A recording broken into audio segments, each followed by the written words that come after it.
The following program is intended for listeners who are blind, have low vision, or another print disability that makes reading, holding a book, or turning a page difficult or impossible. The content is copyrighted by the respective publishers. For more information, please visit us on the web at nfradioreading.org. The Niagara Frontier Radio Reading Service now presents a reading of articles and features from the USA Today for Monday, August 24th. Your readers today are David Hayes and Tom Scanlon. The first article is from the front page of the news section. It is titled, "Religion is Crossing the Political Highway." Iowa Representative Lindsey James, a college campus chaplain, is facing off against Republican former state rep Joe Mitchell. More Democrats are touting faith in key red states. The story is written by Sarah Wire. Kansas City area pastor Adam Hamilton has preached about morals and ethics for decades. "I have called our congregation to look at the community and say, what doesn't look the way it's supposed to look?" he told USA Today.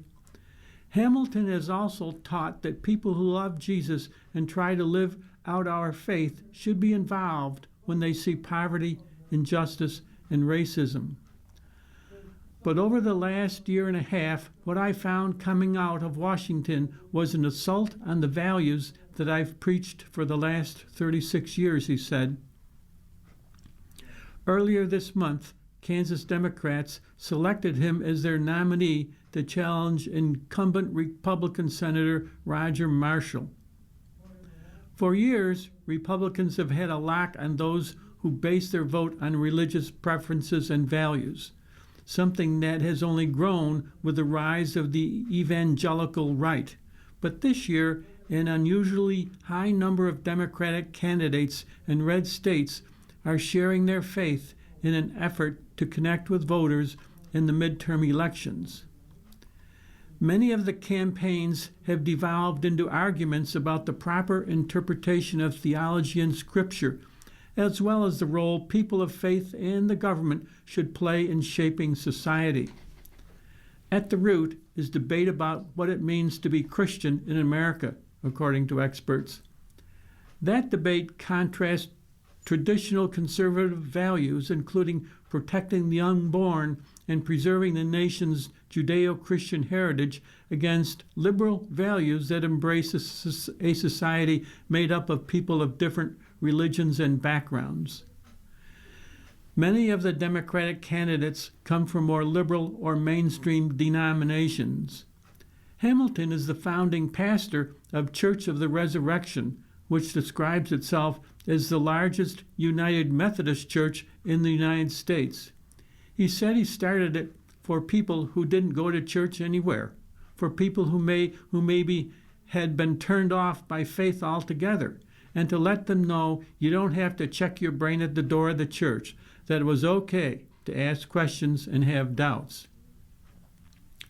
It has been more than 90 years since a Democrat was picked to represent the ruby red state of Kansas in the U.S. Senate, though the Cook Political Report changed its prediction for this year's race after Hamilton won the primary from solid Republican to likely Republican, meaning it has moved into a slightly more competitive position. Marshall's campaign did not return a request for comment. Days after the primary, Main Street Fund, a new Massachusetts-based super political action committee, launched a commercial casting Hamilton as way too woke for Kansas. The ad splices together quotes from two sermons Hamilton delivered in 2020 about climate change and the mass Black Lives Matter protests after George Floyd's death. A slew of right-leaning and religious publications have since delved into his extensive sermons and writings. Hamilton said he expected his sermons and writings to be dissected when he entered the campaign. Still, he hopes people will read the full text and watch the sermons online, not just clips. I've taken 3 words from one paragraph, and then they grab 3 words from another paragraph and 2 from another, and they sew them together and they put them into a commercial, making me say something that I never actually said, he said. Hamilton said his sermons are in line with beliefs held by the Catholic Church, mainline Christian faiths, and some evangelical houses of worship. It's easy for them to take a line or 2 out of context, but I really hope when people listen to those lines, they're going to go, "Oh, I want to go back and listen to the whole sermon." And when they do, I think they're going to find that what I preached is consistent with Scripture, and it actually makes a lot of sense to most people. It's difficult to quantify how many Democratic candidates are placing faith in the center of their campaigns. Some have faith-based careers. Others talk frequently about their personal faith, but not through a partisan lens. Democrats' coalition of voters tend to be the most religiously diverse, but also the most secular, said David Campbell, director of the Notre Dame University Democracy Initiative. Democrats actually have to walk a line between attracting those moderately religious voters that are certainly inclined to vote Democrat without alienating that more secular base, Campbell said. His research has also shown that secular voters don't mind Democrat candidates talking about religion, but do mind when Republicans do. For years, Republican candidates have successfully woven their faith into their campaign strategies, said Daniel Williams, who teaches history at Ashland University in Ohio. And black Democrats who are used to their churches talking about the intersection of faith and politics have been vocal as well, he said. It's only been very recently that we've seen the Democrat Party experimenting with the idea of having religiously devout white Christians talking very publicly about the connection between their faith and progressive policies. And we'll see how the experiment works, Williams said. What's changed? The electoral map, Williams said. I think that the Democrats have realized that they have gotten into a situation where the electoral math has locked them out of being very competitive in a number of conservative-leaning states. And so the question has been, what is going to change the electoral math? He said, there's a hope among some Democrats who have been locked out of any prospect of winning a statewide race for some time that perhaps this might be the key to winning over a few swing voters. Because many Democratic candidates come from more liberal denominations, they might struggle to break into the traditional Republican electorate in socially conservative red states, he said. The division between mainline or liberal Protestants and evangelical Protestants on cultural issues is significantly greater today than it was in the 1970s or 80s, Williams said. There's a fair amount of distance between their policies and the way that they think about the world and the way that conservative white evangelical Republicans have traditionally thought about the world. Republicans say it's fair to point out how the candidates interpret their religion if they plan to base policy on it. Democrats are so lost when it comes to talking to Christians that they think the answer is to say God is transgender. Satanism is okay, and pagan witchcraft should be embraced. Only the coastal elite puppet masters of the Democratic Party could possibly be so out of touch to think running a woke caricatures of Christians appeals to hardworking Americans, Republican National Committee spokesman Zach Kraft said. Democrats say questioning a candidate's faith is not acceptable. Democrats are proud to have candidates of every background, including faith leaders, who are bringing their authentic voice to the campaign trail and fighting for their communities. It's shameful and absurd that Republican officials are questioning someone's faith simply because they're a Democrat. Faith is not a political test, Democrat National Committee spokeswoman Daniela Campos Lopez said. In Iowa's 3rd Congressional District, Democrat State Senator and Lutheran minister Sarah Trone Garriott is challenging Republican U.S. Representative Zach Nunn. Republicans are attacking Trone Garriott's faith, labeling her a, quote, so-called, quote, minister, and questioning her Christian credibility over her support for LGBTQ plus rights and critiques of Christian nationalism. The race is one of the nation's top battleground matchups in the 2026 midterm elections. The RNC has asked, is Sarah Trone Garriott or a witch? Call her the Wicked Witch of Woke. Nunn's campaign did not respond to a request for comment. Trone Garriott told Des Moines Register, part of the USA Today network, the attacks are unlikely to stick with voters in a community where she has long woven her faith into her public service. I live that out in a way that respects my neighbors who have different beliefs and stands up for the rights of my neighbors who see the world differently than me, and really centers the dignity of all my constituents.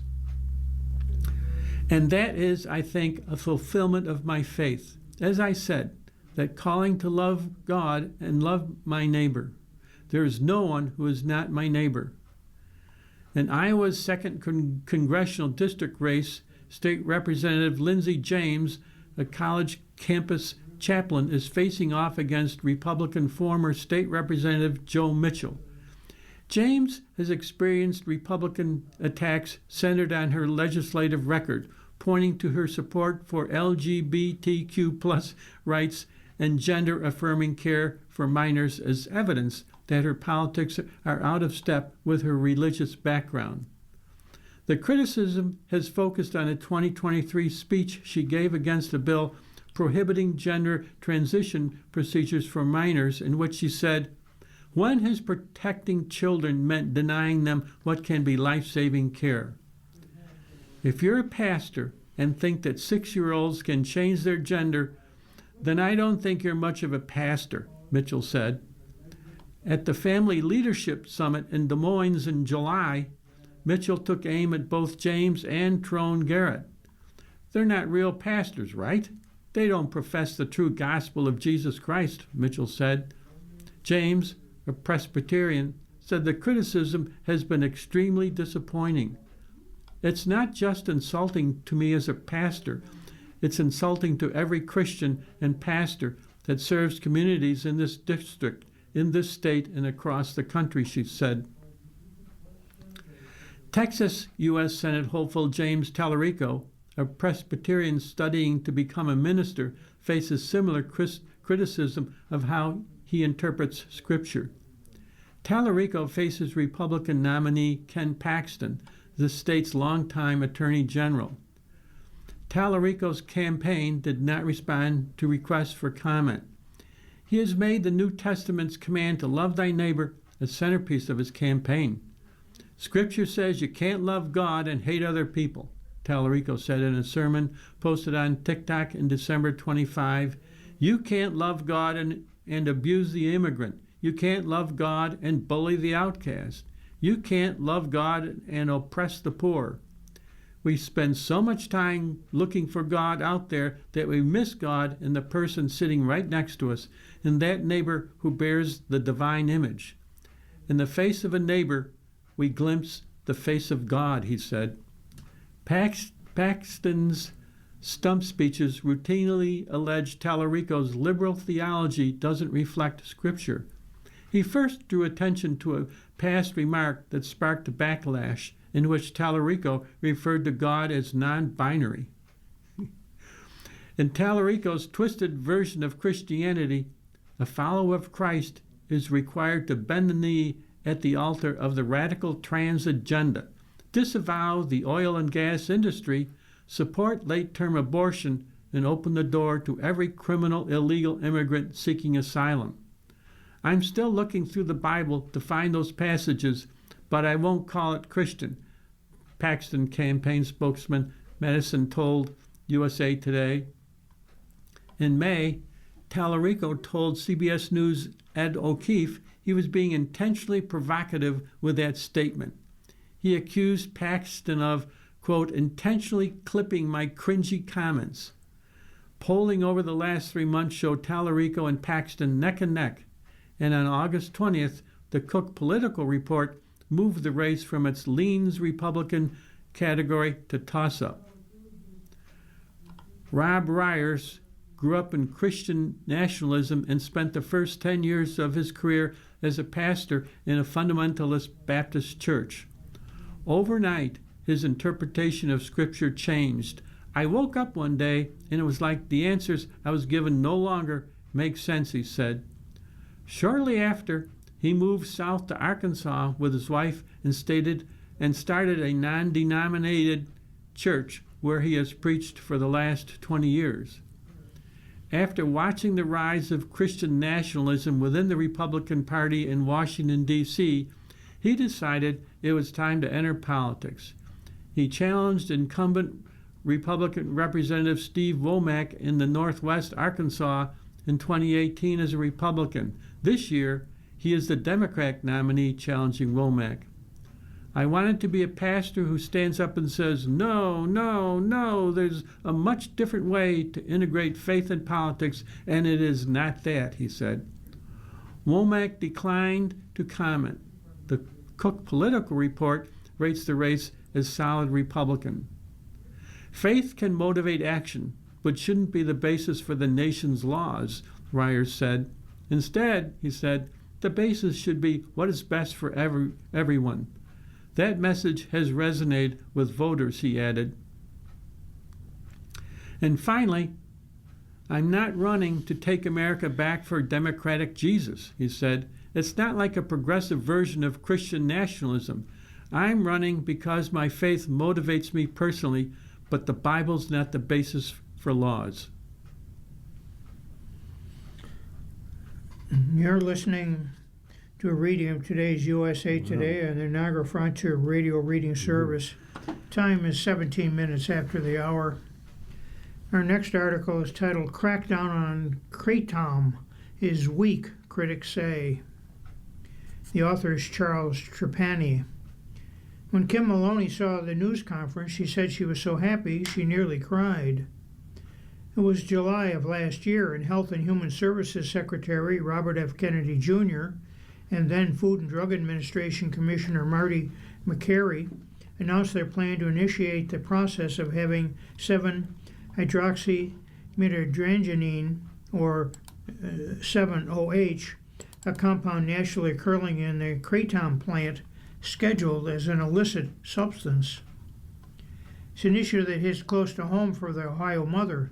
For years she struggled with debilitating kratom addiction, one that eventually saw her drinking upwards of 10 kratom drinks a day after trying one from a local CBD store 2021. Her addiction to this hippie heroin, in quotes, as one addict described it to USA Today at the time, took nearly everything from her: her car, her house, her marriage, nearly half her body weight. At one point she weighed 70 pounds.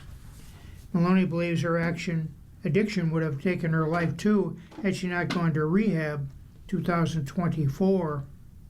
So when Kennedy and McCary announced federal action against synthetic 7-OH, a version of the compound artificially altered, become more potent, she saw it as a silver lining. Maybe the tide on kratom was finally about to turn. But a year later, she and other recovering addicts say they aren't so sure about that. Although they applaud the federal government for getting the ball rolling on 7-OH, their disappointed federal regulation hasn't yet extended to natural leaf kratom products as well, which are still sold at gas stations, liquor stores, and smoke shops across the country. This past July, HHS commended the Drug Enforcement Administration's notices of intent to temporarily schedule 7-OH and 3 of its derivatives as illicit substances. So the actions are not intended to regulate natural leaf kratom that does not contain enhanced levels of 7-OH. At that 2025 news conference, McCary was asked if the federal government planned also to go after natural leaf kratom, which remains legal in most states. There have been physicians who have concerns about some claims around natural kratom, McCary said. We have prioritized what we work on, so we're going after the killer first, which is a synthetic concentrated kratom. And then we can look at other questions. But we think it's night and day in terms of the public health risk. USA Today has reached out to HHS and DEA for further comment.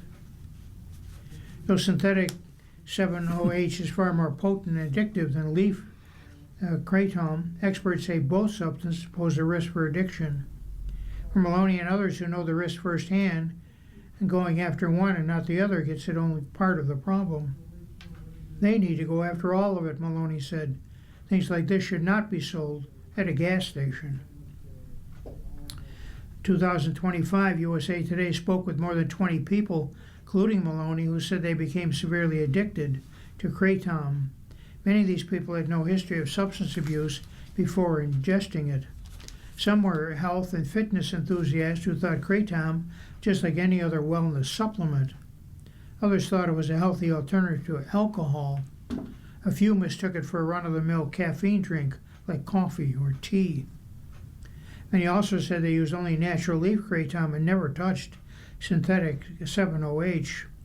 Natural leaf products come in many forms, some as capsules, others powders, others as drinks. In July of 2025, one product went viral when a TikToker posted a video describing how a teenage boy tried stealing his wallet outside a gas station after he refused to buy the boy a feel-free tonic. At the time, a representative for Botanic Tonics, the company behind Feel Free, told USA Today its Feel Free Classic tonic contains only natural leaf kratom with nearly undetectable levels of 7-OH. USA Today has reached out to a representative for Botanic Tonics for additional comment. In online support groups, stories abound of people who say they felt devastating addiction shortly after trying natural leaf kratom. It's like the same names, anonymous names over and over, Maloney said of Reddit group for people trying to quit Feel Free. Product, she says, hooked her. This is my 12th quit. I can't quit. Somebody help. It's constant, the same people over and over. It's heartbreaking.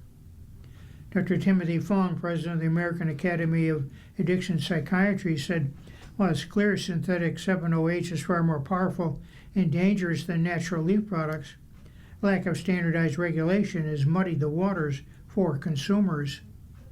It's kind of like caffeine and nicotine and alcohol, Fong said. If I buy a Red Bull in New York and in LA, I know it's the same content.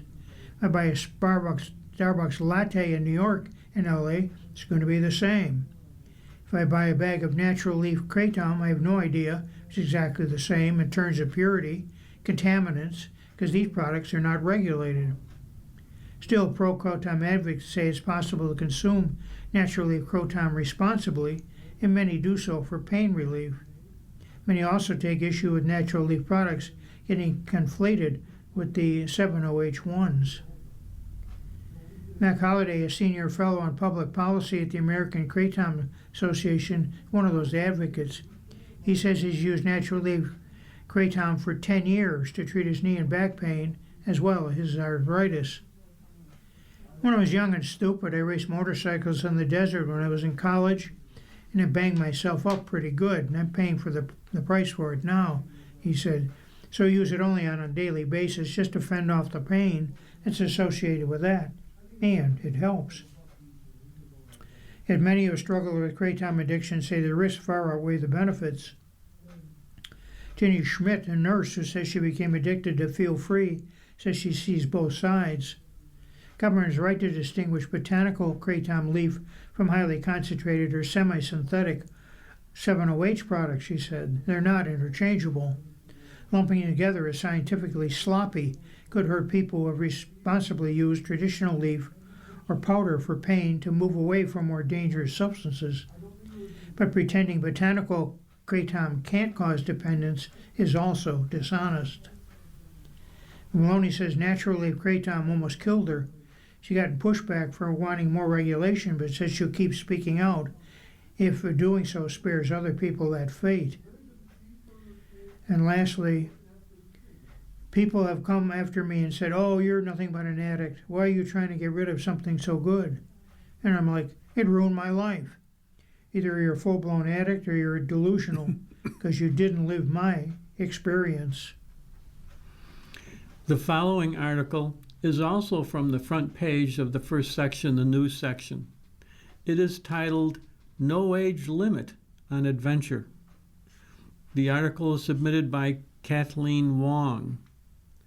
At 85, traveling nanas have visited over 50 countries on all 7 continents. Ellie Hamby and Sandy Haslip have seen the northern lights in Finland, sailed down the Amazon River at night, and ridden the Trans-Siberian Railway, and they did it all in their 80s. Hamby and Haslip are the 85-year-old best friend duo behind the popular TikTok account Around the World at 80, which has over 110,000 followers.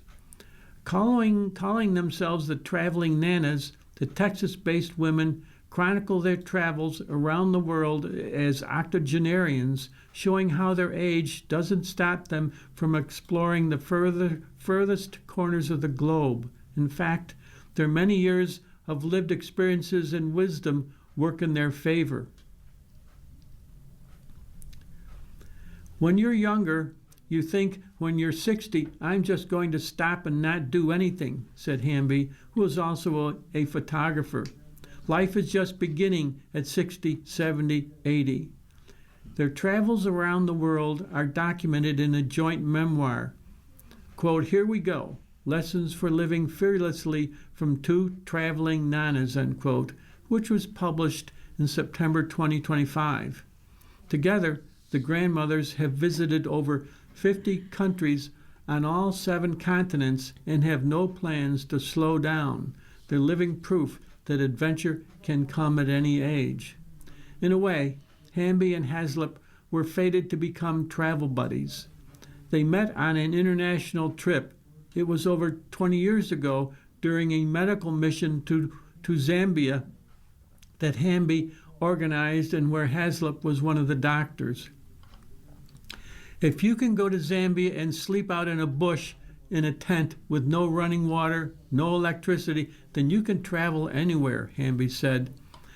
About 5 years later, the women grew closer. At the time, Haslip spent 2 nights a week at Hamby's house because she took a medical director's job at a nearby geriatric clinic. Then Hamby lost her husband in an accident, and she turned to Haslip, whose own husband had died years ago from illness. They bonded over grief during late-night drinking, coffee, and talking. Or, as Hamby put it, one chapter closed and another one opened. It was during one of these chats that Haslip mentioned she always wanted to ride the Trans-Siberian Railway, the longest in the world that crosses the expanse of Russia. Hamby didn't hesitate to say yes. The two embarked on their adventure in 2008, even having what they believe was an encounter with the KGB when their empty train car was stopped and a mysterious man interrogated them. They took it in stride, stayed calm, and discovered they were compatible as travel companions. We weren't sitting there wringing our hands and crying. Actually, it was sort of an adventure, Haslip said. She added that her career in emergency rooms has helped her stay calm in stressful situations, and then the two almost always benefit from Hamby's experience directing medical missions. The friends point out how they're different from each other, with Hamby saying she's made of spice but balanced by her friend who is more sugar. They even set aside solo time on their trips, like if Hamby wants to zip line in New Zealand, Haslip will relax with a cup of coffee. At the end of the day, seeing the world with her best friend has been priceless. It really has been fun to share it together, being the same age and never having a clue that any of this would ever happen, Hamby said. Just before 2020, the duo decided to plan their biggest trip yet to celebrate turning 80. Travel around the world in 80 days, inspired by the Jules Verne novel Around the World in 80 Days. They had everything booked and ready to go, but the COVID-19 pandemic postponed their travels. In January 2023, the women finally embarked on their worldwide exploration, hitting all 7 continents, including the 7 wonders of the world. They visited Portugal, Japan, Easter Island, Antarctica, and more, and they did it all on their own. We did everything ourselves, Hamby said. No travel agents, no one going with us. We carried our own luggage, and we met friends. For seniors, travel is more than just fun. It can support active aging and improve their well-being. Research supports that navigating new places and meeting new people can contribute to positive emotions and higher self-esteem. Their independence and the way they embrace the unknown struck a chord online. Even though the women weren't trying to become viral or famous, people became interested in their story once they started sharing their travels on TikTok. To the women, their age was never a limiting factor. We always say we'd rather fall off the mountaintop than fall out of a bed at a nursing home, provided we have a choice, Hamby said. Keep moving. Once you stop moving, your body shuts down. And they're still on the move. Even with 4 artificial knees and 1 hip replacement between them, as Hazlitt jokes.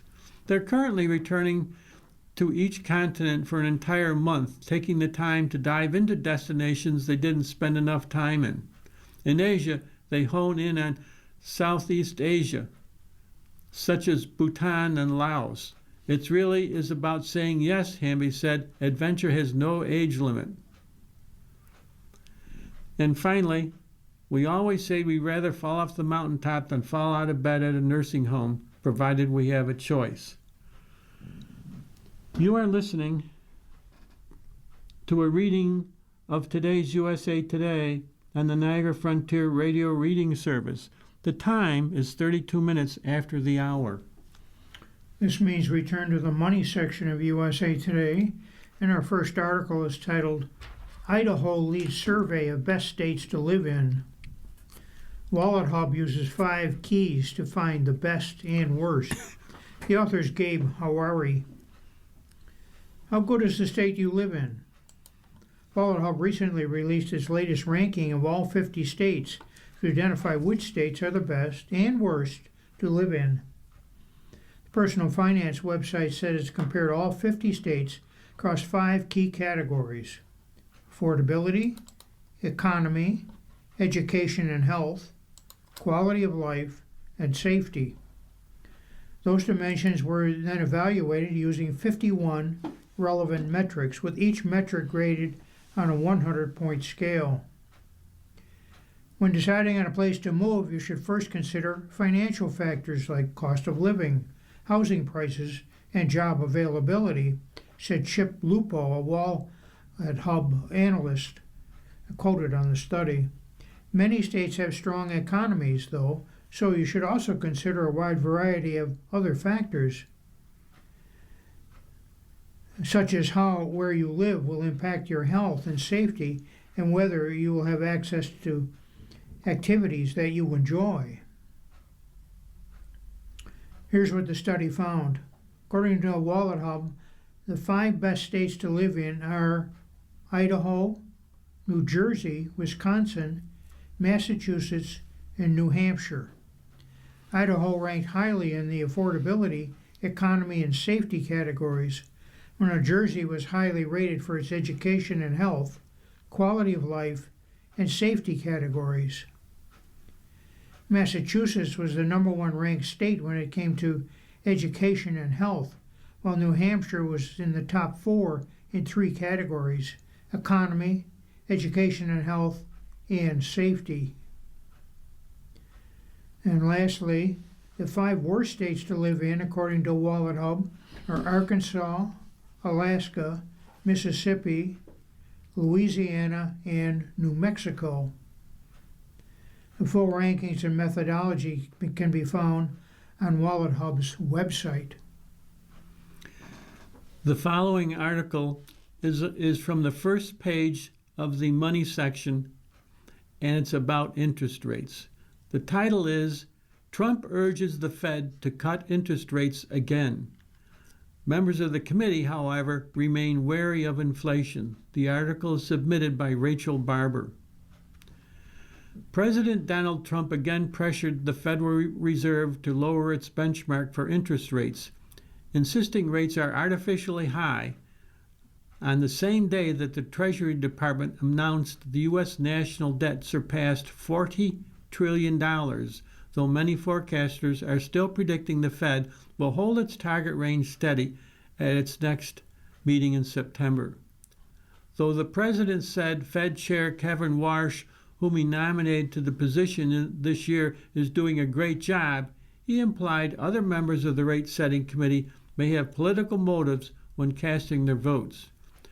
Trump consistently criticized former Fed Chair Jerome Powell for the same reason after nominating him to the role in 2017.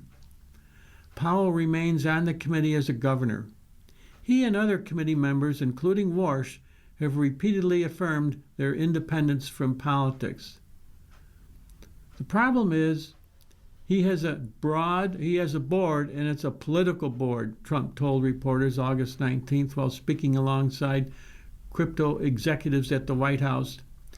People put in by Obama, Biden, and me, and there are quite a few members still left, as you understand, and so they vote to raise interest rates. I don't know if they're doing it because they think they're doing a good thing or because they like the politics of it. The Federal Open Market Committee as a whole has not voted to raise the federal fund rate since July 2023. It voted to lower the rate 3 times last year and has held it steady so far in 2026. At its most recent meeting in July, 3 committee members dissented from the decision, preferring to raise the target range by a quarter point. The federal funds rate still stands at a range of 3.5% to 3.75%. My point is, 25 years ago, when the country announced good numbers, interest rates went down because we had a stronger country, Trump said. Now, when we announce good numbers, the better they are, the worse it is for the interest rates. The Fed considers a wide array of economic data when making its interest rate decisions. The committee typically raises the federal funds rate to tame inflation and lowers it when it's concerned about slowing in the job market. A higher federal funds rate often means consumers face higher interest rates on such things as credit cards, personal loans, and car loans, while savers benefit from the high returns on high-yield savings accounts and CDs. A lower federal funds rate generally produces the opposite effect. In either case, it does not directly affect mortgage rates.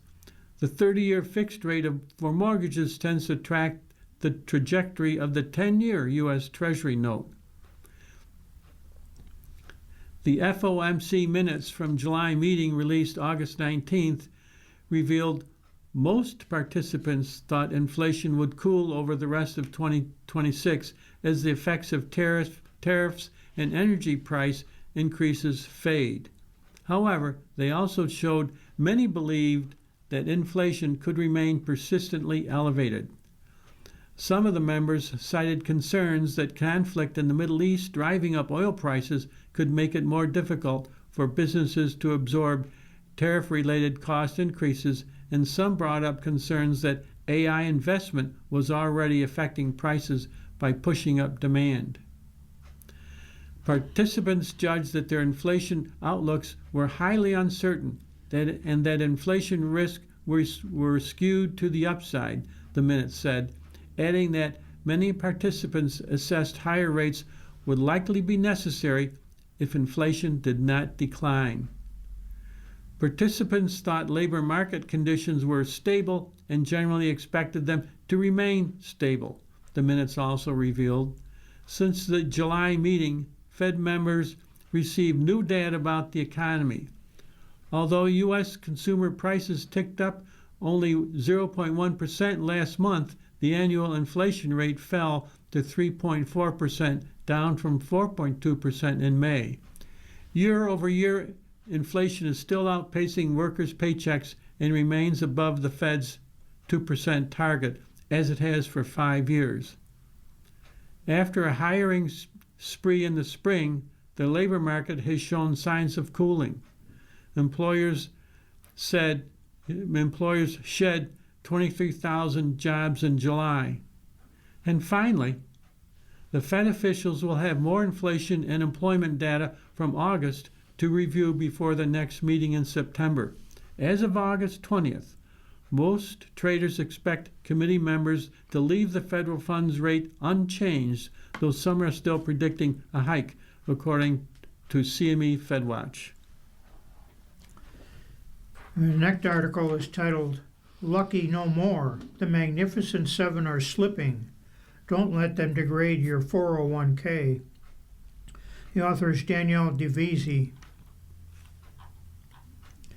In recent years, the tech giants known as the Magnificent Seven have been the toast of Wall Street. Between 2015 and 2024, the seven stocks collectively earned an eye-popping 698%, nearly 4 times the return for the Standard & Poor's 500 as a whole, according to the Motley Fool. Lately, though, the seven performances have looked positively pedestrian. In the first half of 2026, Vanguard reports the Magnificent Seven actually declined in value, losing 1% in a span that saw the S&P as a whole rise by 9%. The Magnificent Seven used to move more or less in lockstep, mostly going up. Now they're scattered across the proverbial prairie.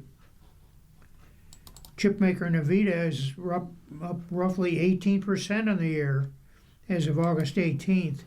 Apple is up 14%. Amazon is up 13%. Alphabet, holding company for Google, is up 10%.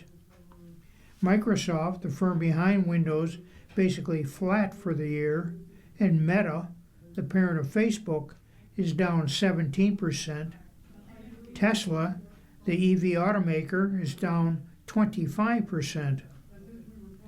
There's only one MAGA 7 that's beating the market this year. It's NVIDIA, said Chris Grisanti, chief market strategist at MAI Capital Management. Only NVIDIA has reaped returns well beyond the S&P, which is really up 12.5% this year. The Magnificent Seven came together for a period of time, Grisanti said, and now they're separating.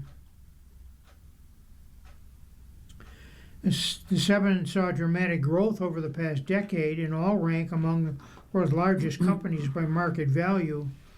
Bank of America analyst Michael Hartnett coined the term Magnificent Seven in 2023 to encompass the tech giants, a group that powered a phenomenal run on the U.S. stock market. Apart from being hot stocks, however, the seven nearly had that much in common. Amazon sells consumer products. Google's a search engine. Meta dominates social media. Microsoft makes software. Tesla makes cars. If the Magnificent Seven moniker ever really fit, Grisanti said, maybe its time it has passed.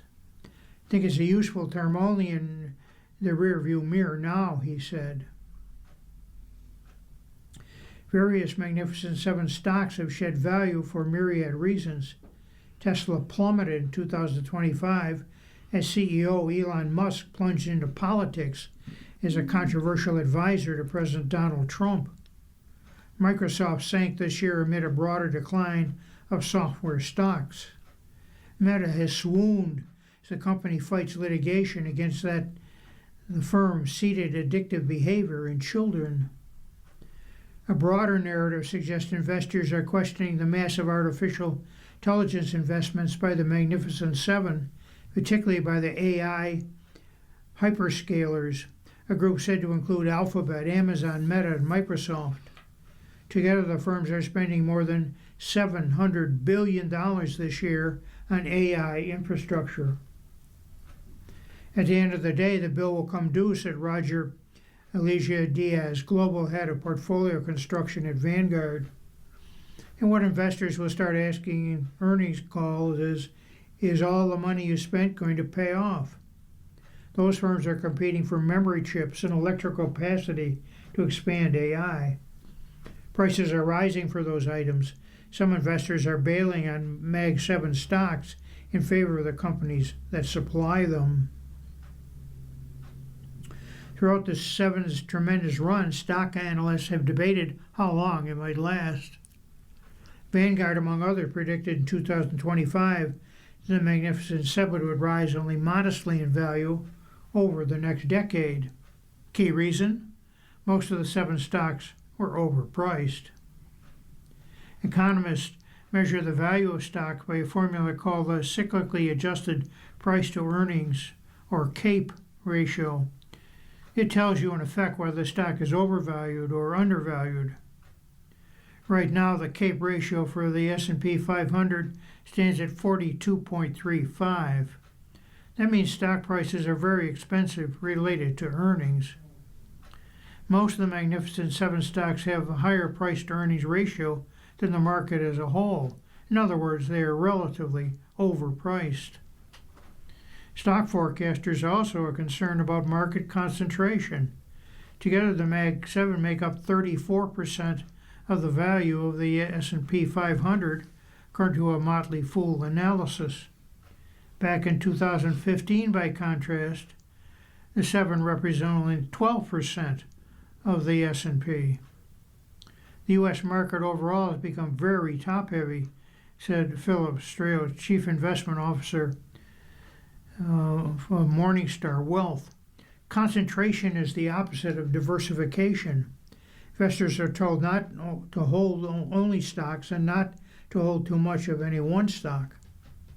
Perhaps unwittingly, a casual investor who tries to diversify with an S&P 500 index fund is taking a third of their investments in the Magnificent Seven. You're buying into the S&P's 500 diversity, right? Who's still up in with this very specific group, said Anders Byland, contributing media and tech analyst at Motley Fool. Fortunately, there are other ways to diversify. Here's a few places to look. Value stocks. A value stock is a good deal, basically trading at a relatively low price relative to sales and earnings. Vanguard expects value stocks to rise by 6.4% to 8.4% a year over the next decade. Small cap stocks. Small cap stocks are shares in smaller companies. Vanguard predicts small cap stocks will raise 4.7 to 6.7 annually over the next 10 years. And non-U.S. stocks. Foreign stocks beat U.S. stocks 2025, and many analysts still consider them a good bet in 2026. Byland and other analysts are not suggesting investors should sell all their shares in the Magnificent Seven. Motley Fool still insists Amazon, Alphabet, and Alpha among its top 10 stocks to buy and hold. Yet market forecasters may be less likely in the future to romanticize the Mag 7, such as the gunfighters in the namesake 1960 movie riding off together in the sunset. And lastly, Byland jokingly urges investors to remember the ultimate fate of the 7 in the film. 4 of them die by the end. You are listening to a reading of today's USA Today and the Niagara Frontier Radio Reading Service. The time is 49 minutes past the hour. The next article is also from the money section. It is titled, "The Real Estate Giants Reach Settlement Over Their Fees. Homebuyers are eligible for cash." The article is submitted by Anthony Thompson. Did you buy a home in recent years?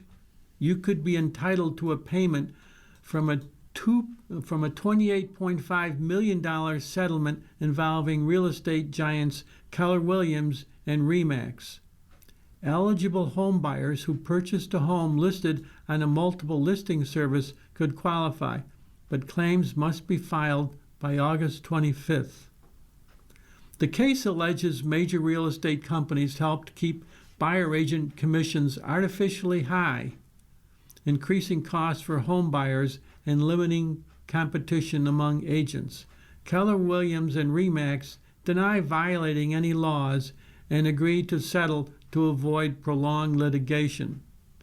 Eligible claimants who submit valid claims could receive a share of the settlement fund, with payments based on factors including the home's purchase price, commission paid, and the number of claims filed.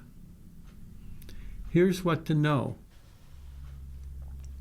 According to the settlement website, you may qualify if you purchased residential real estate in the United States during your state's eligible time period ending April 14, 2026. The home was listed on a multiple listing service, or the start date for eligibility varies by state. In Texas, for example, eligible purchases date back to January 25, 2019. Home buyers who purchased more than one eligible property must submit a separate claim for each home. So what is the lawsuit about? The plaintiffs allege the National Association of Realtors, Keller Williams, RE/MAX, and other defendants worked together to reduce competition among buyer agents, allowing commissions to remain higher than they otherwise would have been in a competitive market. The lawsuit further alleges that the practices steered buyers away from homes offering lower commissions, ultimately increasing costs for some home buyers. Keller Williams and RE/MAX deny the allegations and any wrongdoing. Both companies say they agreed to settle to avoid the expense and uncertainty of prolonged litigation. Under the settlements, Keller Williams will contribute $20 million and RE/MAX will contribute $8.5 million to the settlement fund while cooperating in the ongoing litigation against remaining defendants. The court has now determined whether any defendant violated the law, and the case continues against other companies. The settlement administrators have not announced individual payments. If approved, payments to eligible claimants will depend on factors including the following: the number of valid claims submitted, the purchase price of the home, and the buyer agent commission paid during the transaction. And finally, how do I file a claim? Eligible home buyers can submit a claim online or mail a completed claim form to the claims administrator. Online claims must be submitted by 11:59 p.m. Central Time on 25 August. Mailed claim forms must be postmarked by August 25th. More information about eligibility requirements, claim forms, and the settlement is available on the settlement website. Here's a short article on safety. Parents are warned to stop using playset after link to toddler's death. The author is Michelle Del Rey.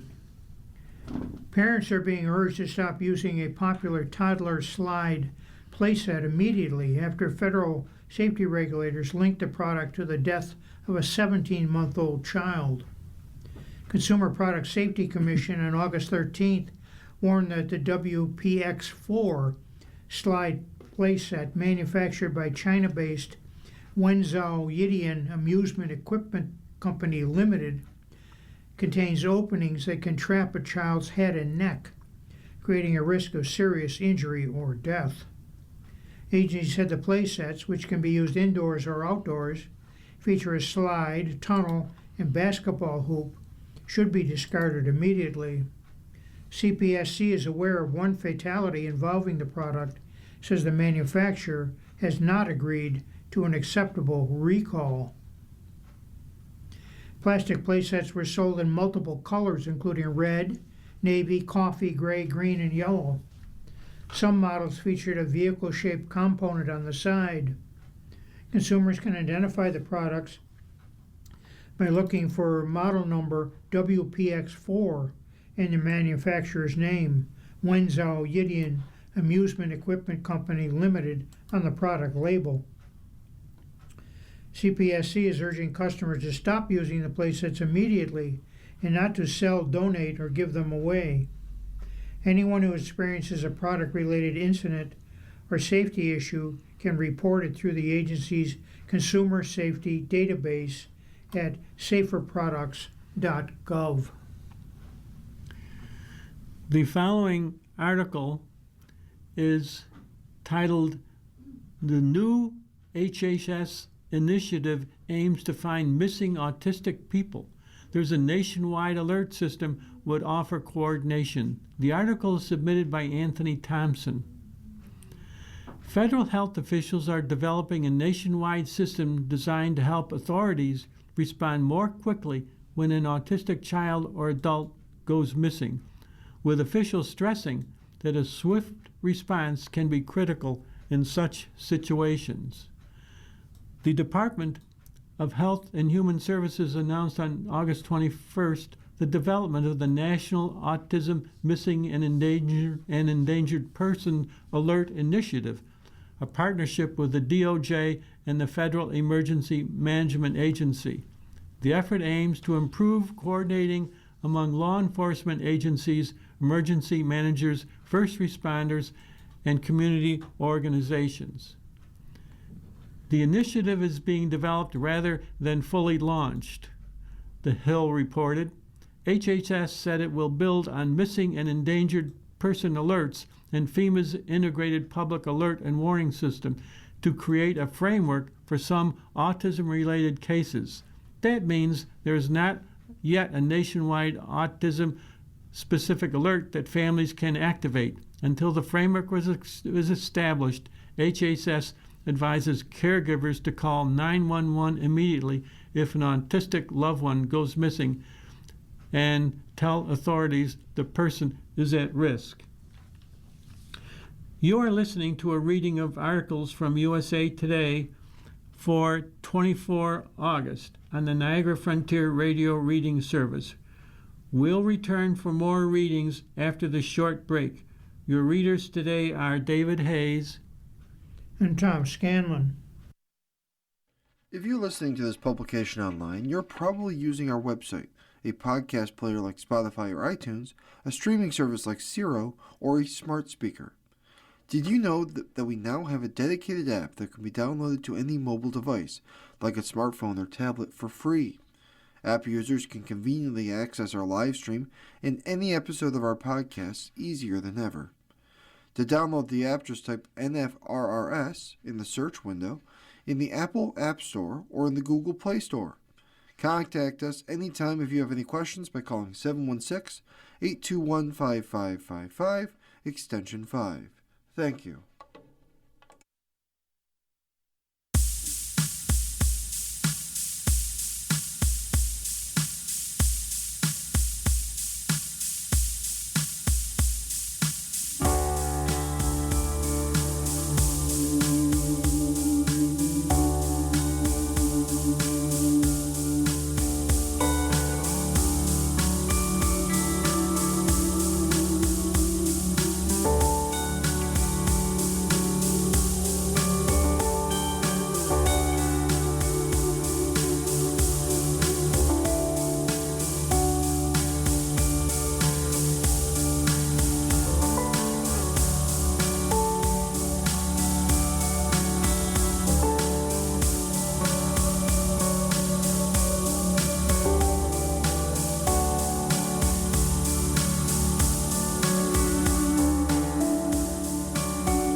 We'll continue now with our reading of articles from today's issue of USA Today. Your readers remain Tom Scanlon and, David Hayes. as always, we turn to the sports section for the start of the second hour. And our first article is about the NFL. NFL should think things big overseas. The NFL's ever-growing international footprint could soon be on the verge of a more permanent foothold, and maybe more.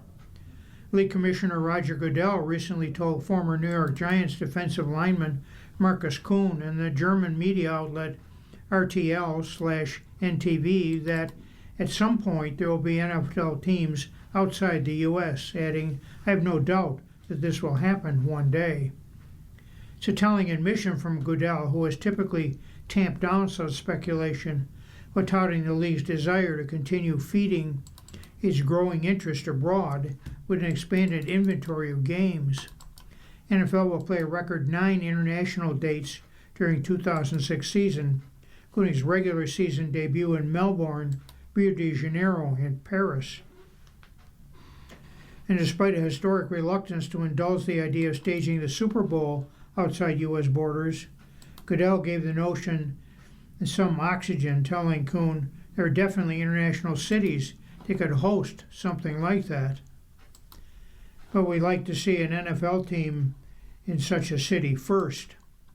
Goodell's revelations aren't necessarily shocking, given the NFL's perpetual desire to increase its revenue streams and fueling its international growth in terms of the physical product, interest of foreign fans, and additional broadcast opportunities is probably the most logical vehicle to further that objective, given the relative saturation on those fronts domestically. Yet his comments do raise some questions. 1. Where could the Super Bowl be? It's hard to imagine an answer other than London, which has 2 NFL caliber venues, Tottenham Hotspur Stadium and Wembley Stadium, the latter with room for roughly 90,000 fans. The city also has essentially served as the league's international hub since 2007, when the Giants and Miami Dolphins played the first regular season game outside of North America. With the exception of 2020, when the world was in lockdown during the COVID-19 pandemic, the NFL has returned to London every year since, played multiple games there annually since 2013. The United Kingdom has the fan base, infrastructure, logistic means to handle a large influx of visitors and ability to handle the vast security requirements. 2. Where would NFL teams be based? London would likely be the same answer, essentially for the aforementioned reasons, including the fact that games there have become something of a normal endeavor in NFL circles.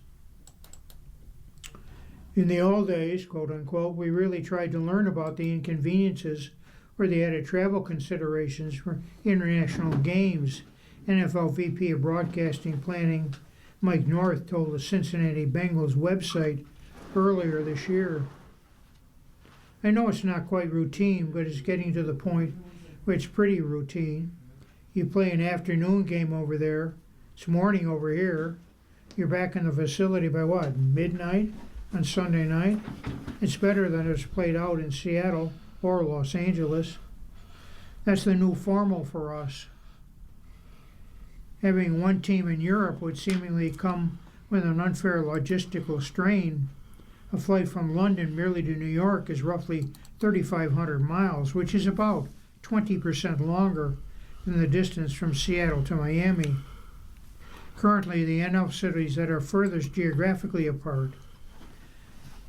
Imagine sending a London team to Los Angeles maybe twice in a season.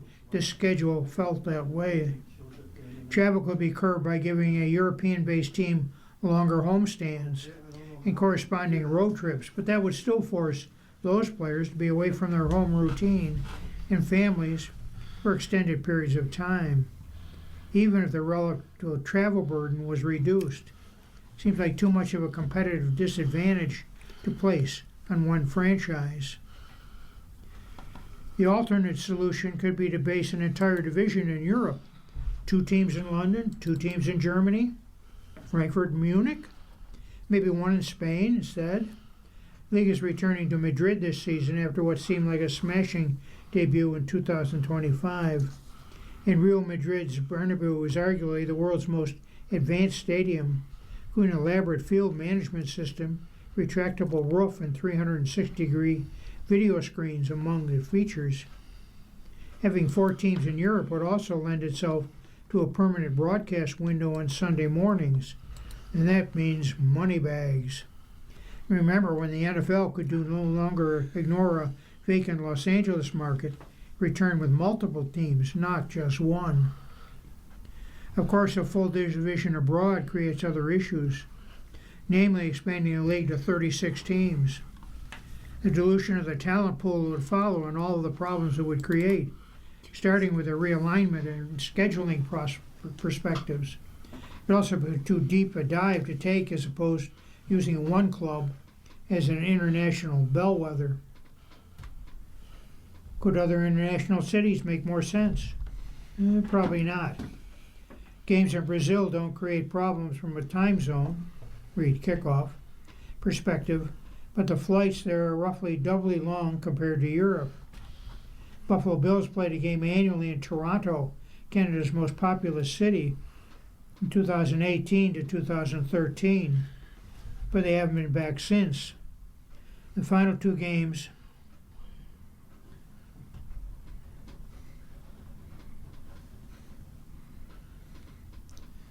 get my mouse working here. It did not even come close to filling capacity at the Rogers Center. These were pre-Josh Allen days. It also back when the since refurbished Sky Dome could accommodate 50,000 fans. A 4-year hiatus, the league will return to Mexico City this year for its 6th regular season game there since 2005.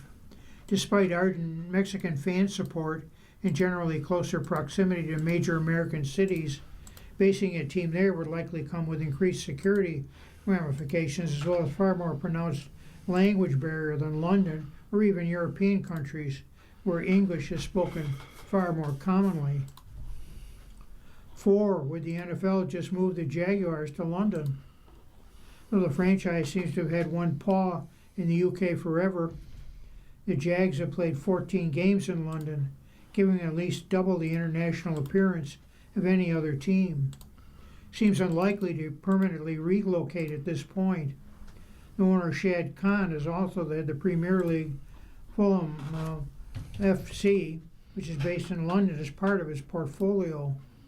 Jaguars moved into their new $120 million training facility just 3 years ago. Meanwhile, Jacksonville Everbank Stadium is in the midst of upgrades, approximately $1.5 billion that should be finished by the start of the 2028 season. It's a complex question, one likely to evolve over time, which has no one-size-fits-all answer. But unlike international basketball, soccer, or hockey stars, American football players are currently unaccustomed to playing overseas.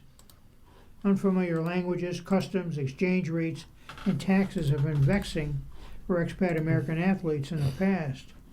Read up on the long relocated Montreal Expos. While NFL Players Association would certainly have to be on board with the notion of a squad abroad, it means expansion, ergo more jobs for players. That's a strong enticement for any union. Still, it could be challenged for teams in foreign locales to retain and recruit top players.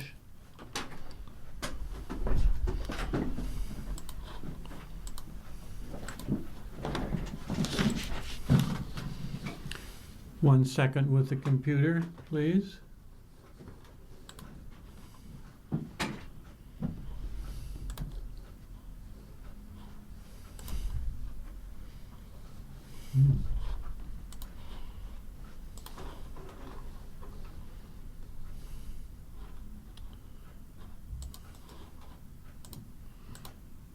Moving right along here.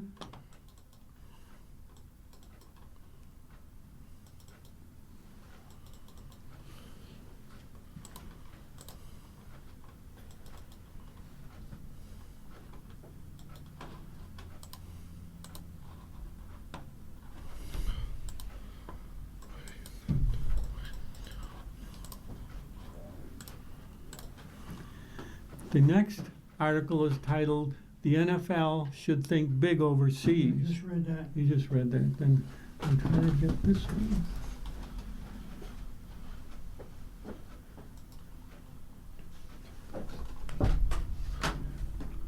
We're having computer trouble here, so we're working on it and we're gonna get to you.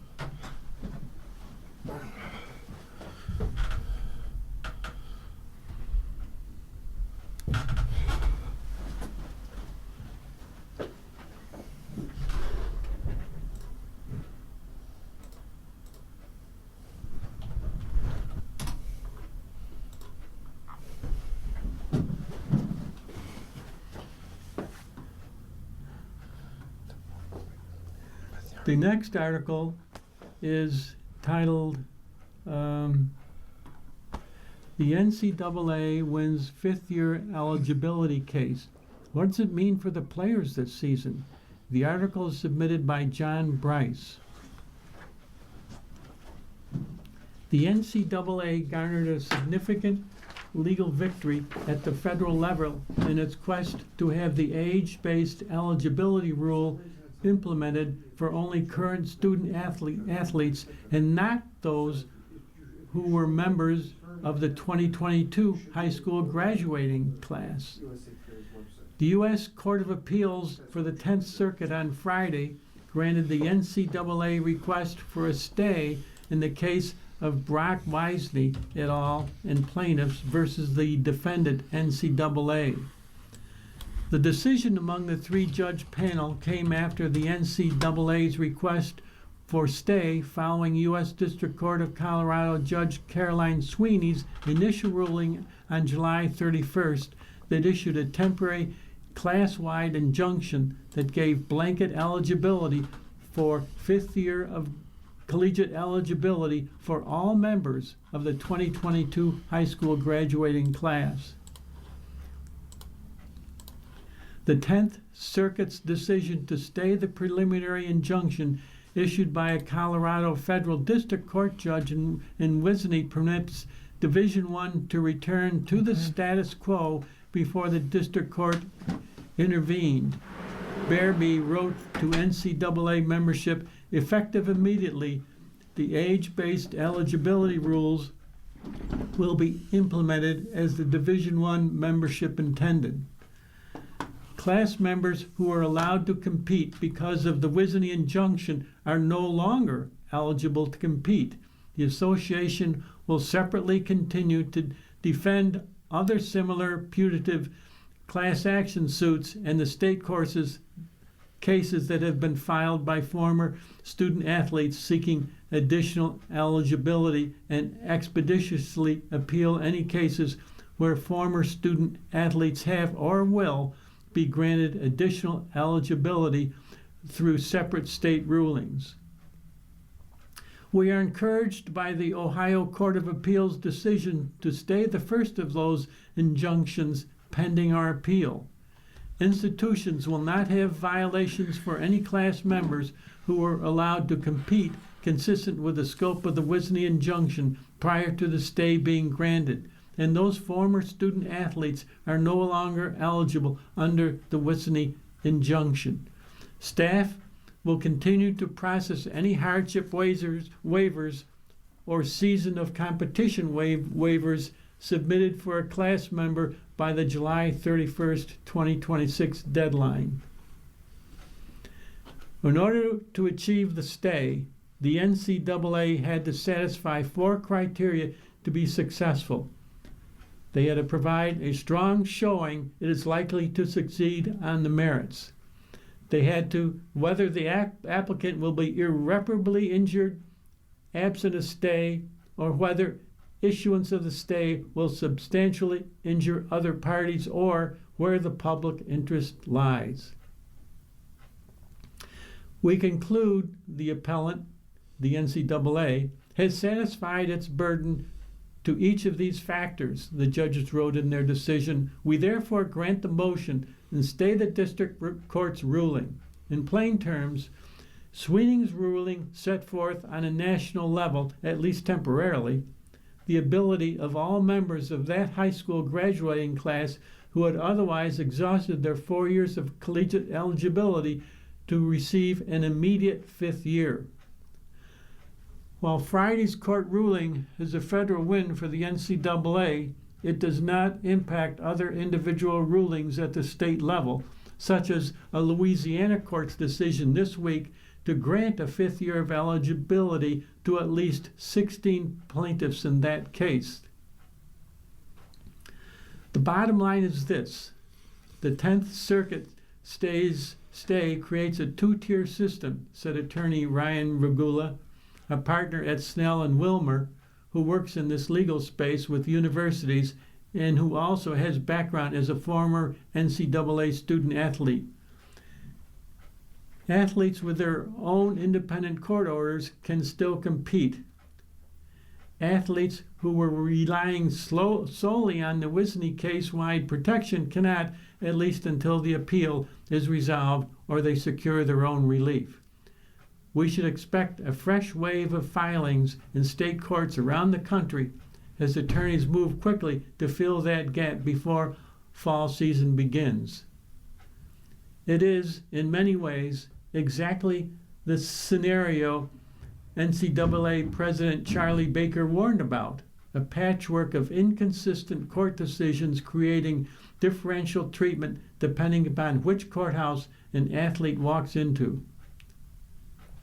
A fifth year of eligibility is the NCAA's new model moving forward for all currently enrolled college student athletes, as well as matriculating high school students preparing to begin their collegiate athletic careers.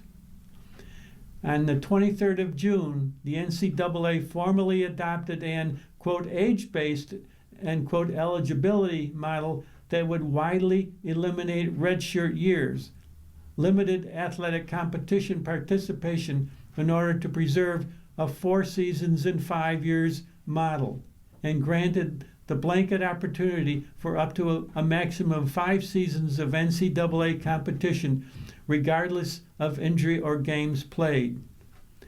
The NCAA, as it codified the new model, proposed the following for implementation. The rule change will be effective for all prospects initially enrolling full-time in college in fall 2027 or later.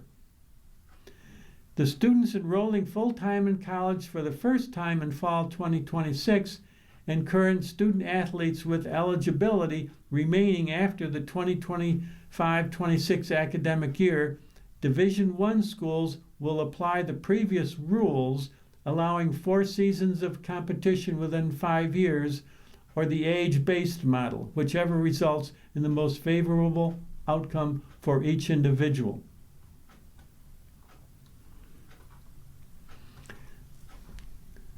And finally, for students enrolling for the first time, Division I schools will apply the previous rules. You're listening to a reading of today's USA Today in the Niagara Frontier Radio Reading Service. The time is 18 minutes after the hour. Our next article is back to NFL football. It's titled Preseason Winners and Losers. Deshaun Watson remains a tone-deaf has-been. The author of this article is Nate Davis. At risk of diluting the not-to-be-missed cough drama from next weekend, Week 2 of the modern NFL preseason is the new Week 3, a time when many established vets get their final dress rehearsals ahead of the regular season and before many of the bottom-of-the-roster battles are largely settled in the exhibition finale.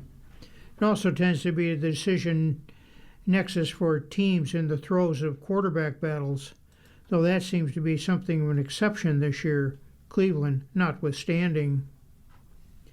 I wrote a week ago that the Browns would be silly to do anything other than start Shedeur Sanders this season, and to the degree he proved me right with Saturday's showing against the Buffalo Bills. Veteran Deshaun Watson then provided his own exclamation point with his performance on the field, perhaps more so on the podium. The goings-on in Cleveland provided the primary narrative of Week 2. It There are plenty of subplots elsewhere.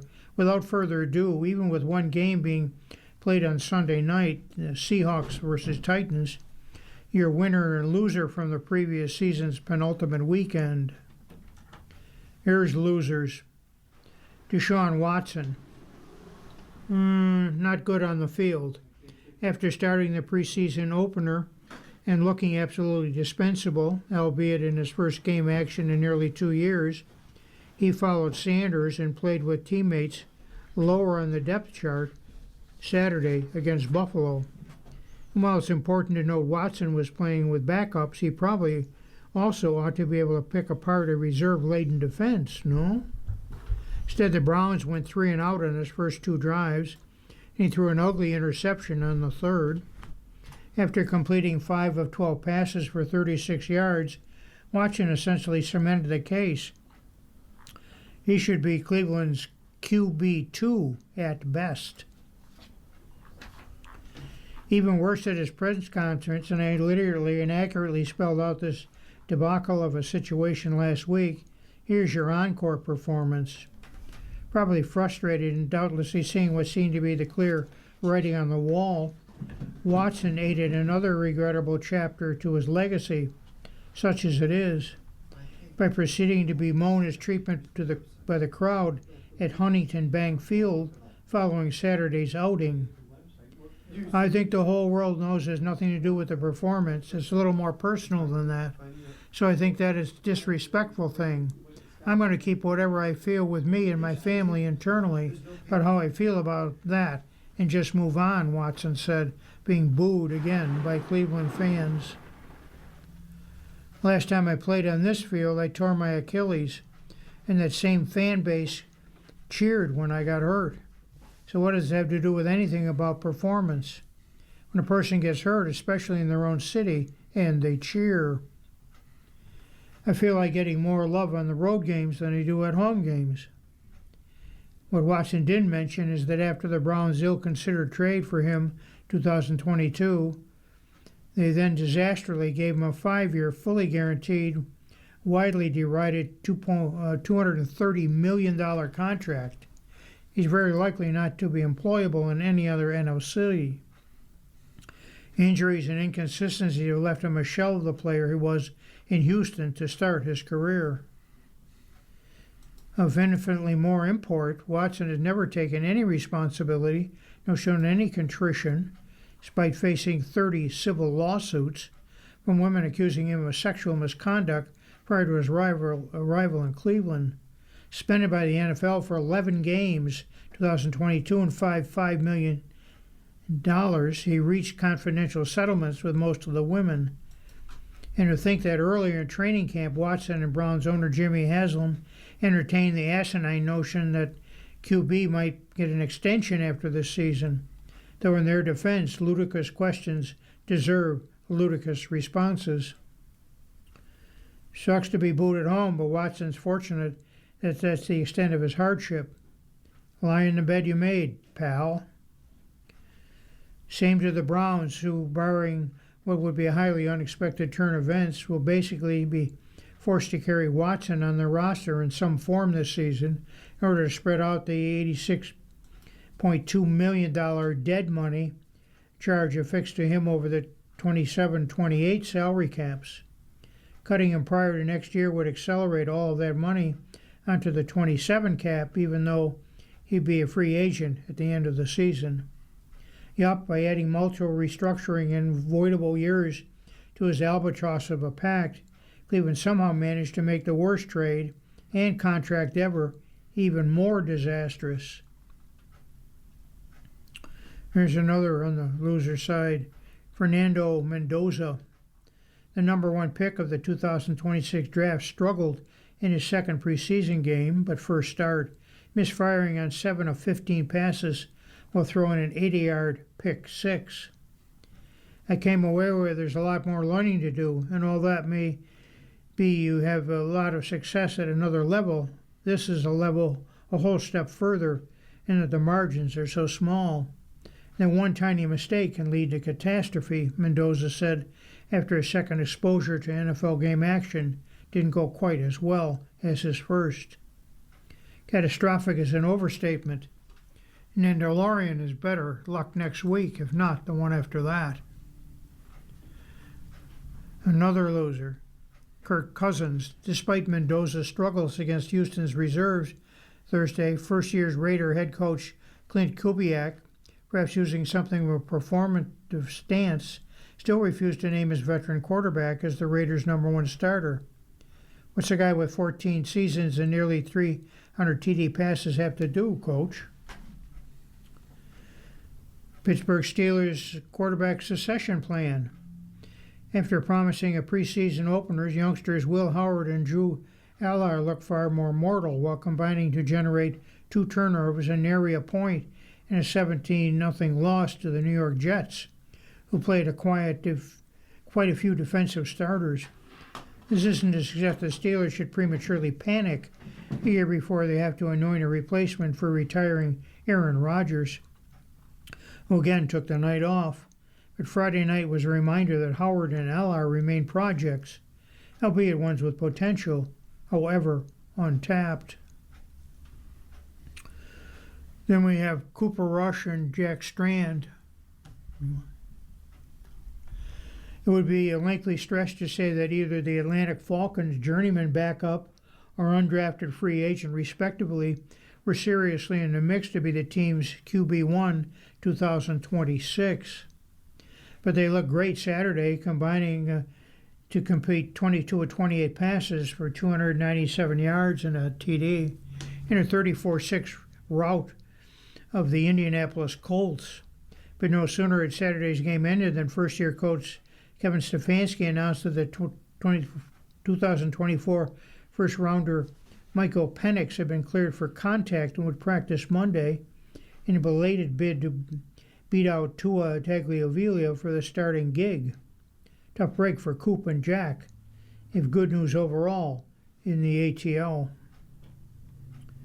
Then Jaden Daniels, one incompletion under serious distress and one ugly jailbreak of a sack as the Washington Commanders QB1 went 3 and out in his brief cameo at Detroit on Saturday.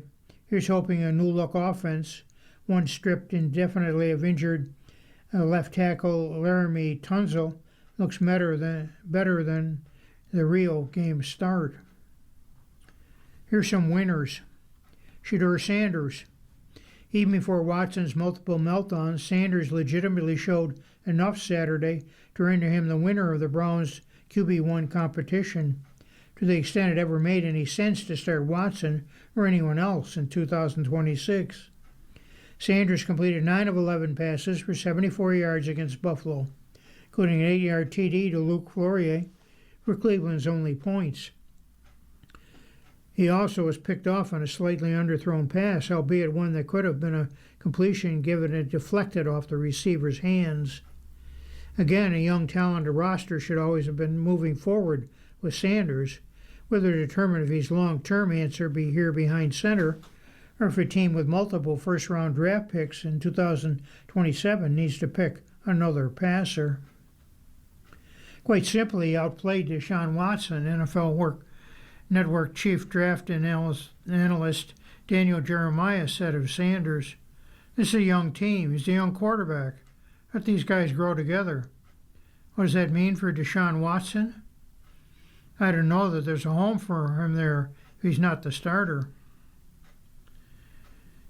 Jonathan Brooks, the Carolina Panthers' third-year running back, scored his first NFL TD Friday night's win at Jacksonville, an important milestone even if it doesn't officially count. A hugely talented player, Brooks tore an ACL near the end of the 2023 season at the University of Texas. Injury likely knocked him out of the first round of the 2024 draft. Taken in round 2, he re-injured the knee in his rookie year and ultimately missed the entire 2025 season. But Brooks has been the talk of Panthers camp and a shot to take over RB1 role as Chuba Hubbard deals with hamstring injuries.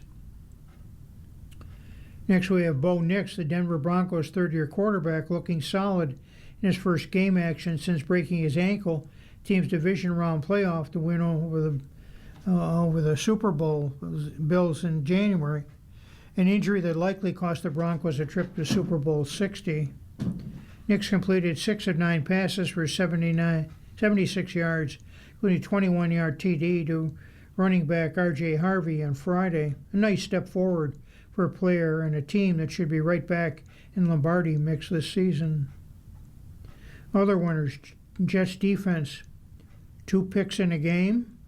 After New York Jets didn't swipe a single pass during the 2025 season. And number 2 overall draft pick David Bailey looking like the game-wrecking pass rusher he's been projected to be. Gang Green's fans would certainly like to see a competitive team, if not so competitive that it cost them Arch Manning in next year's draft. Now the San Francisco 49ers wide receivers. Injuries once again have dogged the Niners in training camp, particularly at wideout. Mike Evans, Christian Kirk, and Rick Pearsley, projected as the club's top 3 wide receivers this spring, have all battled various issues, with Pearsall with a knee already out for the season. But the backup has been showing up especially so against the Los Angeles Chargers on Thursday night. Rookie sensation Deshaun Stribling and veteran Kadaro Hodge finished with 4 catches for 46 yards apiece amid limited action. You're listening to a reading of today's USA Today and the Niagara Frontier Radio Reading Service. The time is 31 minutes after the hour. The next article is an analysis of Major League Baseball, the Major League Baseball Power Rankings. The title is "The Phillies Suddenly Can't Lose, and Now the Heat's On in Atlanta." All of a sudden, the Phillies can't lose. In a prize that didn't seem realistic, the National League East League is very much in play. They have not lost since stumbling out of that cornfield in Iowa. 9 consecutive wins that have them soaring up USA Today Sports Power Rankings, moving up to number 7 this week. The latest caper came when they staged a 6-run rally, 4 runs scoring with 2 outs to stun the St. Louis Cardinals on Kyle Schwarber's monstrous walk-off home run on Sunday, the 23rd of August. The win kept them within 3 games of Atlanta in the East, this in a season where they were once 10.5 games off the pace. Now a look at our updated rankings. Number 1, Milwaukee Brewers. Trevor McGill is on a 16 for 16 roll in saved opportunities. The Los Angeles Dodgers' Blake Snell is looking like an ace again, with 2 6-inning, 1-run starts with 15 strikeouts. The Tampa Bay Rays catcher Kenny Piper homered in the first major league start. The Atlanta Braves had 1 bad week, and suddenly a first-round bye looks challenging. For the Chicago Cubs, PCA now up to 33 homers, already a career high. For the New York Yankees, good news. Just 3 games behind the Rays. Bad news, Red Sox just 3 games behind them. For the Philadelphia Phillies, Andrew Painter's 7-inning gem, another step forward for a rookie. San Diego Padres, remember when Fernando Tatis Jr. couldn't hit a home run? His 12 since All-Star break tied with PCA for most in the majors. Boston Red Sox finally got over 500 at Fenway. Chicago White Sox, have they found something in Jose Urquidy? For Arizona Diamondbacks, can Ketel Marte ruin a season? We might find out. The Miami Marlins have an 8-1 record versus the Nationals, keeping them in playoff contention. St. Louis Cardinals' Andre Pallante to the IL. Hunter Dobbins to the IL. They're chugging towards September. And the Houston Astros getting punked by the AIs at home isn't exactly a good sign. For the Texas Rangers, starting pitchers haven't given up more than 3 runs in 13 straight games. For the Cleveland Guardians, remaining opponents have a .463 winning percentage. Can they take advantage? The Blue Jays finally lose a series, but Vlad Jr. is back and 6 with Royals, Mariners, and brutal stretch. Minnesota Twins, well, they don't have to play the Padres ever again. Baltimore Orioles, Pete Alonso might crack 40 homer mark for first time since 2023. Pittsburgh Pirates are 13-22 since the All-Star break after the Dodgers sweep them. Cincinnati Reds, J.J. Bleday, 8th in Reds history to hit for the cycle. Detroit Tigers, Tarek Skubal lined up to face Old Team next weekend. Seattle Mariners lost 2 games by a combined 41-2, both ending with position players pitching. Washington Nationals have lost 15 of 21 this month, spiraling, accelerating after deadline moves. C.J. Abrams' injury. New York Mets, Kodai Senga, now the closer with a 0-9, 7.79 ERA. Kansas City Royals, Bobby Witt Jr. quietly chugging along with a 6.2 WAR. San Francisco Giants, 11 walk-off losses. That's almost hard to believe. Colorado Rockies, 38 losses at Coors Field, most at home for a team playing in a major league park. Los Angeles, Yusei Kikuchi returns to the mound after a 3-month absence. And for the A's, they returned to Yolo County after losing 5 of 7 on a road trip.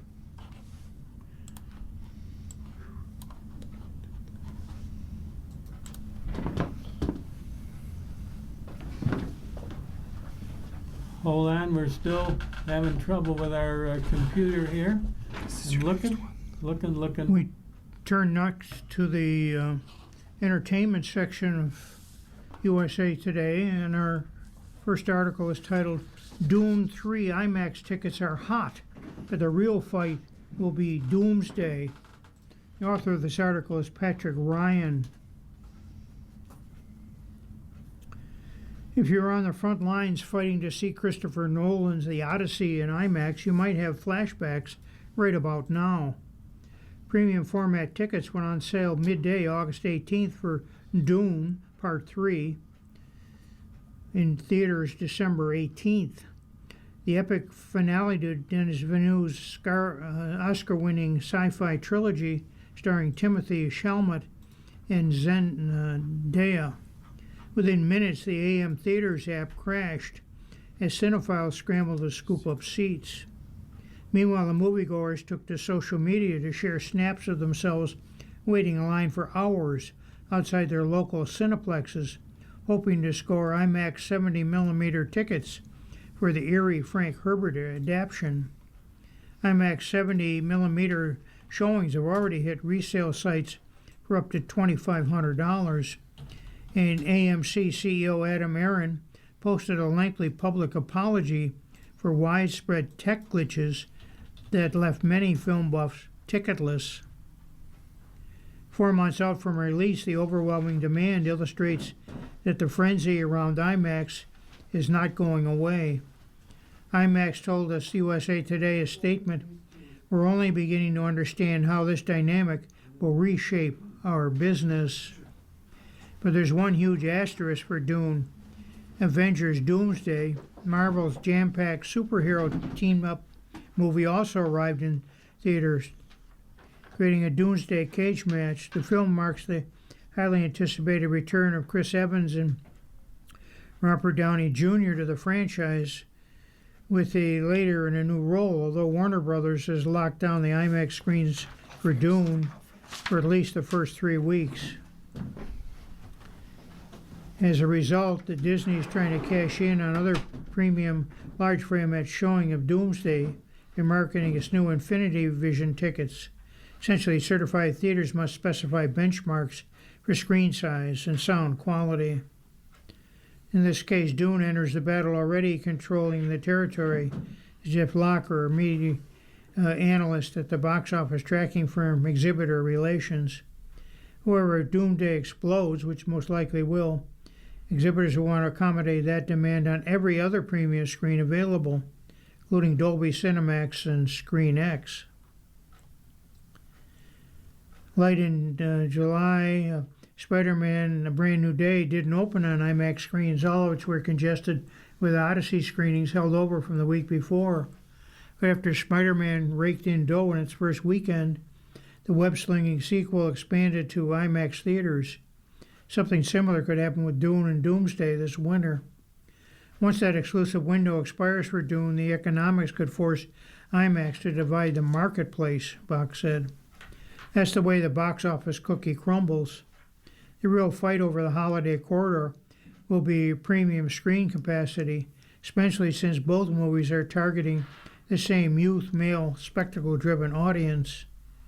Even still, Dune will likely experience a halo effect from the Odyssey and Project Hail Mary, both of which are IMAX hits this year, says Sean Robbins, Fandango's director of movie analytics, owner of Box Office Theory. Christopher Nolan is cemented as the filmmaker most closely associated with IMAX, Robbins said, but the Dune franchise and Denis Villeneuve have proven histories with the format in their own rights, with the first two Dune movies grossing nearly $200 million on IMAX screens alone. Daniel Arenas, Senior Vice President and Director of Box Office Pro, also entails very strong IMAX demand for Dune over Christmas and New Year's. But I do believe Dune would benefit from opening earlier, maybe the first week in December, to ensure there's no competition in its run from the Marvel title, where he said it's a formula that's worked for Odyssey and Spider-Man. I'm not entirely convinced that Barbarina-style simultaneous release of these two titles is the best way to maximize box office for either team. The following article is from the entertainment section. The title of the article is Prince Harry and Duchess Meghan's Shock UK returning to the UK. Everything we know is written here. The article is submitted by Jennifer Hassan. Prince Harry and Duchess Meghan are returning to Britain. With that comes a lot of questions.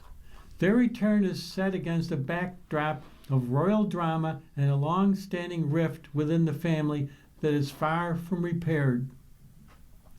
The pair, who left the UK in 2020 and stepped back from their roles as working royals, are moving back to Harry's home country with their two children, Prince Archie and Princess Lilibet, who are due to start school in September. The family could land on British soil by the end of the month. Here's a look at what we know about their bombshell return. Prince Harry and Duchess Meghan's decision to move back to the UK from California after 6 years stunned much of the world, sparking a range of reactions from confusion to celebration. Just last year, Harry told the BBC that he could not see a world in which I would be bringing my wife and children back to the UK at this point, citing security concerns, though he noted, "I love my country and always have done." Many are now wondering where the U-turn came from, with some reports citing the King's cancer diagnosis as a possible reason for the move. King Charles, age 77, was diagnosed with cancer in 2024 and is still receiving treatment. The type of cancer he has is not publicly known. Harry's choice to bring his family back home means his two children will likely see more of their grandfather. USA Today understands that the monarch learned of Harry's plans on Sunday, August 16th, and welcomes the opportunity to to see more of the Sussex family in a private and personal capacity. Other reports say that Harry's visit home last month cemented the decision. The prince, who served in the British military, has long expressed love for his home country and spoken openly about missing it.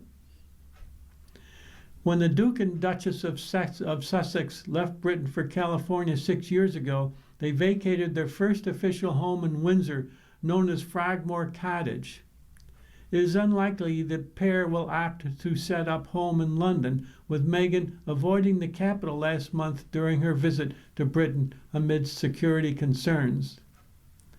The Telegraph reported that the family will not live in a royal residence. Meghan is expected to continue running her lifestyle brand as ever from Britain. The couple are reportedly keeping their homes in California and Portugal. Royal experts point to the Cotswold, a scenic and quintessentially English area made up of rolling hills, castles, and country houses, as the top contender for the Sussex's location of choice. The couple lived in the area in 2018. Meghan also had her bachelorette party there in March 2018, shortly before the pair got married. The rural area spans 6 English counties, including Gloucestershire, where King Charles III and Queen Camilla often spend time at their private country residence of Highgrove. The peaceful nature of the Cotswolds has long lured celebrities seeking privacy and a change of scenery away from the United States, including Ellen DeGeneres, who bought a house there in 2024, citing President Donald Trump's election win as the catalyst for her move. The villages and the towns and the architecture, everything you see is charming, and it's just a simpler way of life, DeGeneres said in 2025. Everything here is just better. The way the animals are treated, people are polite. I just love it here. British media reports that the couple may also consider a move to the Northamptonshire countryside, which surrounds Althorp House, the Spencer family estate, and where Harry's mother, Diana, is buried. The family visited Althorp last month, with Meghan sharing photos of the children holding flowers on their way to Diana's resting place. While the Sussexes are indeed coming home, they are not returning as working members of Britain's royal family. Despite their homecoming, there will be no alteration to their roles as private individuals and non-working members of the royal family, USA Today understands. For the king, there is no half-in and half-out option, something Charles' mother, Queen Elizabeth, reportedly felt strongly about. Following their announcement to leave their roles in life in Britain, Harry and Meghan carried out their final royal engagement alongside Prince William and Princess Kate in March 2020. At the time, the palace agreed to a 12-month review of the decision to see if some common ground could be reached. In fact, it could not.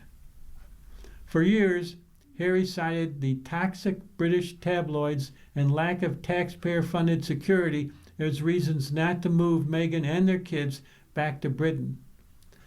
The couple lost their publicly funded security protection when they stepped back from their roles as working royals. Harry has taken the matter to court, arguing that the risk remains to their safety, but 3 Court of Appeals judges ultimately ruled against him. The Sussex family has long used private security firms for protection. During their visit to the UK last month, Meghan did not travel with Harry on the London portion of his trip amid security concerns. She later joined him in Gloucestershire, England, where the family of 4 met the King and Queen for the first time in 4 years. Now that the family are returning, it remains unclear what their security arrangements will be. British Prime Minister Andy Burnham said Thursday, August 20th, that security arrangements for Harry and Meghan are a private matter. It remains unclear if an official review of the family's security will take place amid the move. For the estranged brothers, Harry's return home may be a step towards reconciliation, but that could be far off. The brothers, once extremely close, have only seen one another a handful of times in recent years and failed to meet last month, despite being just 12 miles apart at one point during Harry's trip home. While Harry did reunite with his father, the lack of meeting between the brothers signified that cracks between them still run deep. For William, Harry's 2023 autobiography, Spare, may also have played a part in the decision not to meet his younger brother. In that book, Harry accused William of physically assaulting him during an argument over Meghan in 2019. Then there was the Oprah Winfrey interview, in which Harry and Meghan offloaded a string of explosive claims, among them the allegation of racism within the royal family. For future King William, he may decide he is better off maintaining a distance with his brother, even if they are both living in the same country. Is Harry still a prince? Yes. Harry remained a prince upon stepping back in 2020. He also retained the title of Duke of Sussex, and he is still fifth in line to the throne.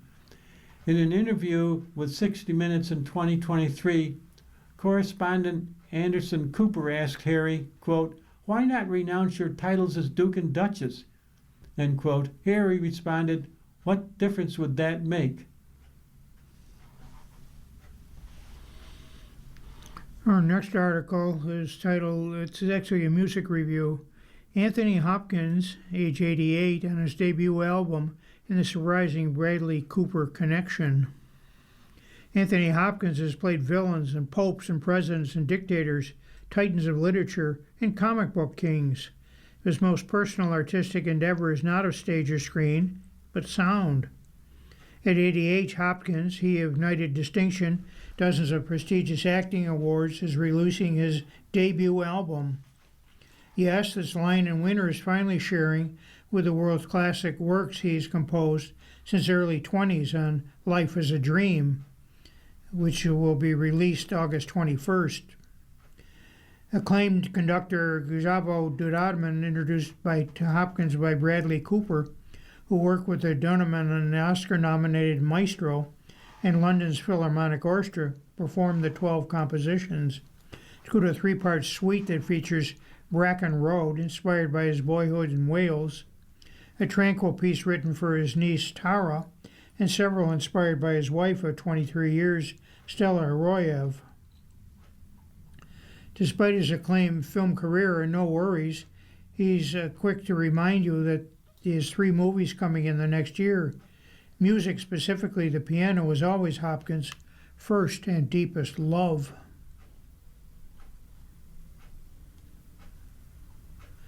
The only language I could respond to was music. In school, I was hopeless.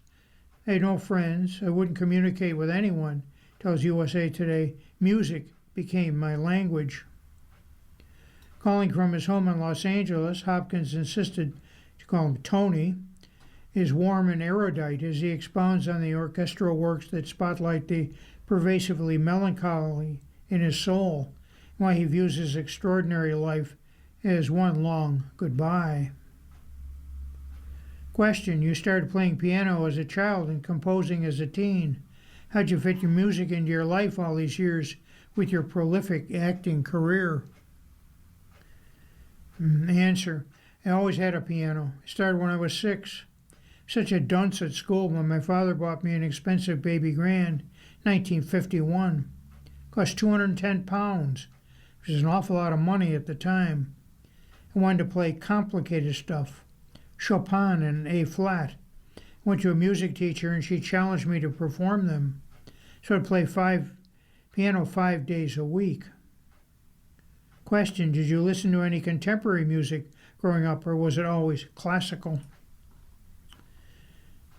Answer: post-war years, 1947, we used to go to the American movie theaters. The great MGM musicals flooded British cinema market. So I was more or less listening to Sinatra, Louis Armstrong, and jazz. Then I heard Harry James and his trumpet, and I thought, that's what I want to do. Question: the composition, My Fatherland and Margam, so personally rooted in your family and your humble beginnings. What did your parents teach you that still guides you today? My father worked hard all his life. I remember he saw my school report card and said, "You're hopeless." My mother said, "Leave him alone." You've been listening to a reading of USA Today for the 24th day of August. We read USA Today at noon. For more information, please call 716-821-5555. Your readers today have been Tom Scanlon and David Hayes, and we appreciate your indulgence as the computers really went on the fritz today. Thank you very much. If you or people you know shop at any of the Dash's supermarkets, please save Dash's register tapes for Radio Reading. Our agency receives $2 for every $100 in Dash's register tapes. Radio Reading has raised thousands of dollars so far. Anyone can drop off their Dash's tapes to the Niagara Frontier Radio Reading Service at 1199 Harlem Road, Cheektowaga, between William and Clinton Streets. Or Dash's tapes can be mailed to the Niagara Frontier Radio Reading Service at 1199 Harlem Road, Cheektowaga, New York, 14227. Any questions on Dash's tapes for Radio Reading? Call us at 716-821-5555, and thanks for caring.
The following program is intended for listeners who are blind, have low vision, or have another print disability.